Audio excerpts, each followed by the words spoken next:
Hi, I'm Gwen Griffin, the Executive Director of Old World Foundation, and I'm here today with Jerry Janiszewski.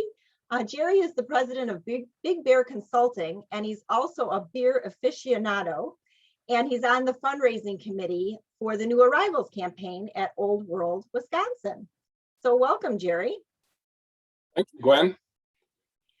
As I think a lot of people know by now, we are currently working to raise $30,000 to fund the immediate needs of the new brewing experience at Old World, Wisconsin, to ensure that programming can begin next season. And so with that, we have our Sunset Soiree, and anyone who donates $250 or more to this initiative will receive 2 tickets to attend Sunset Soiree on August 21st at Old World, Wisconsin.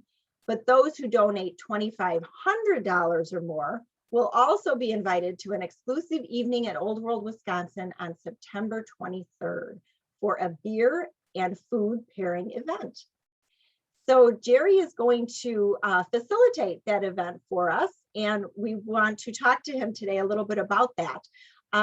So Jerry, what can you tell us about what will be sampled and what the program will be on September 23rd? Oh, if you attend, you're going to experience the flavor of some very distinctive beer types brewed by artisanal craft brewers. We'll discuss the ingredients used by those craftsmen and how they blend the ingredients to achieve their distinctive flavor. One of the ways we'll show you our different barley types. They use dark barley, roasted barley, and light roasted barley, caramel roasted barley. Another chief ingredient is the water. You need good quality water to brew beer. And one of the other ingredients are hops. And these are hops that we picked off of my wife's hop plants this morning, and they have cones on them.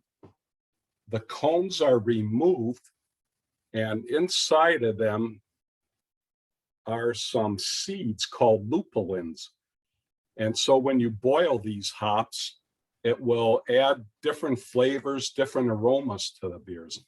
And we'll review some of those, go through it, and then we're going to combine these tasty brews with a fine selection of cheese and sausage products.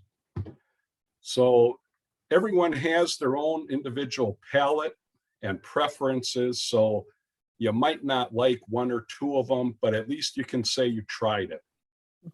A lot of folks who said they don't like beer changed their mind by the end of this entertaining event. We'll discuss how to go about tasting your different combinations. And one of the keys when you're drinking beer is there is different glassware for different types of beer. And we'll go through that, the variety of glasses that should be used for beers.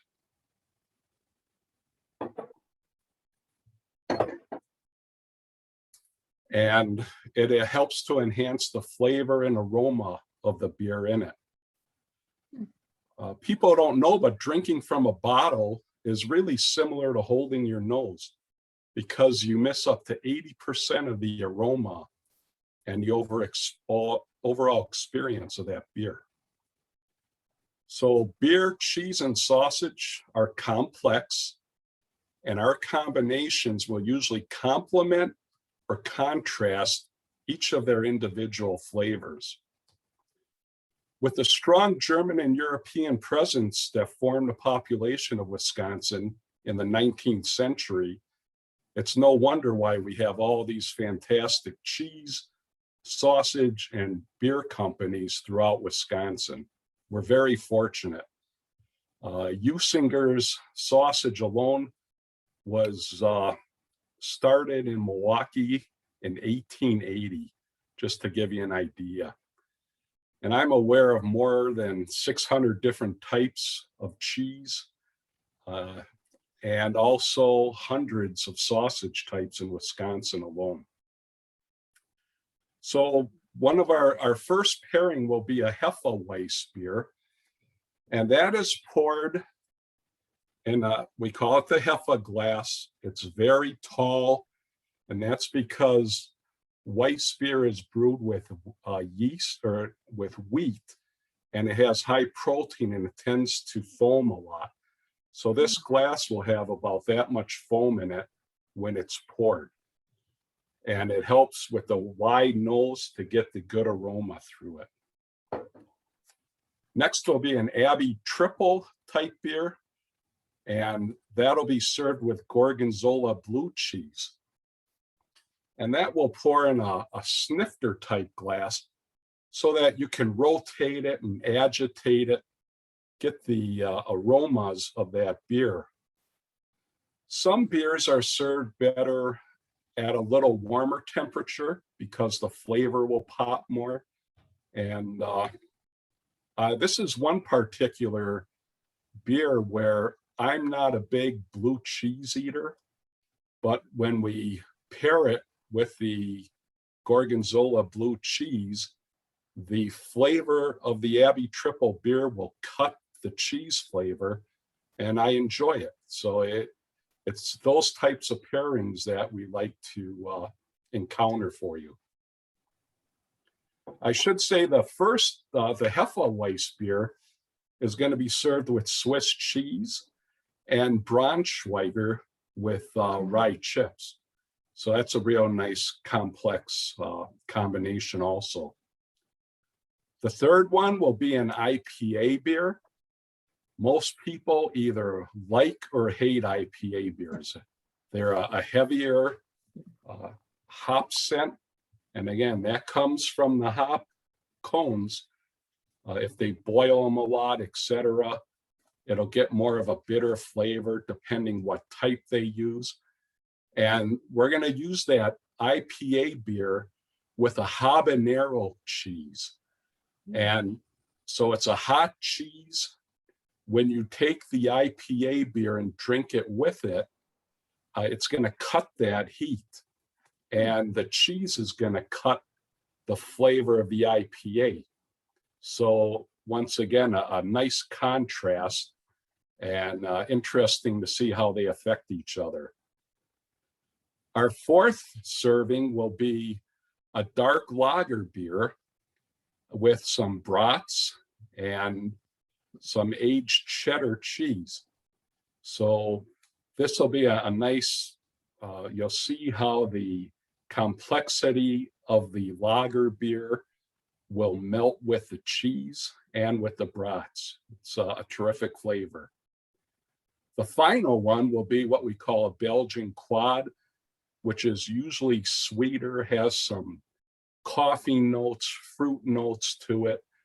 And that's going to be served with a chocolate treat that will be created by Chef Nick. So it's going to be an interesting evening, and we'll see how things go. We'll talk a little about the Old World Wisconsin Brewery Project, how that's moving along, and I'm hoping everyone will have an enjoyable time. We look forward to meeting you. Yeah. Well, I learned a lot right here. I never realized the different kinds of glasses and the, you know, the fact that drinking from a bottle is like holding your nose. That's very interesting. I'm looking forward to it. I know that you've hosted several of these events before, and what do you think surprises guests the most? You know, is there a certain course? I think when they'll find how the variety of beers will affect the flavor of the cheese or the sausage, and vice versa. They really get caught by surprise. So sure, it's a different experience. I'm looking forward to that last sampling with the chocolate. Yes. Oh, it's very delicious. So. I bet. Well, is there anything else that you'd like to add about the evening or what's planned at this point? I'd like to thank everyone for their support of the project, and when they'll see it, I think they're going to be proud of their investment. And I take my grandchildren to Old World Wisconsin. They love it. They love the animals.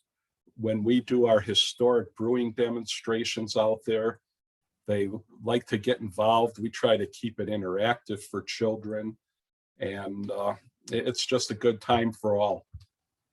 Yeah, definitely. And it's great that they're open this season so that people can get out there and experience it. And so that's wonderful. But 2022 will be something. I'm really looking forward to when the programming is able to start in the brew house, and of course the tavern renovation when those renovations are done. So it's an exciting time. Yeah, we do encourage everyone to come out and take a look at the progress so far. And I would like to encourage everyone to visit our website, oldworldfoundation.org, for information on Sunset Soiree and how you can donate. There's donation links for online donations. And all donations up to $10,500 will be matched 100%. So please consider sending in a donation. Even if you can't do $2,500, we will gladly accept anything that you can give. And we hope to see you at Sunset Soiree on August 21st and on September 23rd for this tasting event. I can't leave without encouraging you to also visit the Old World Wisconsin website at oldworldwisconsin.org for up-to-date information on their programming this season. So exciting times. Yes, they are. Thank you very much, Jerry, for joining me and for giving us a sneak peek into what the guests will experience at the pairing event in September. Thank you for inviting me. Well, until next time, we will say goodbye and thank you.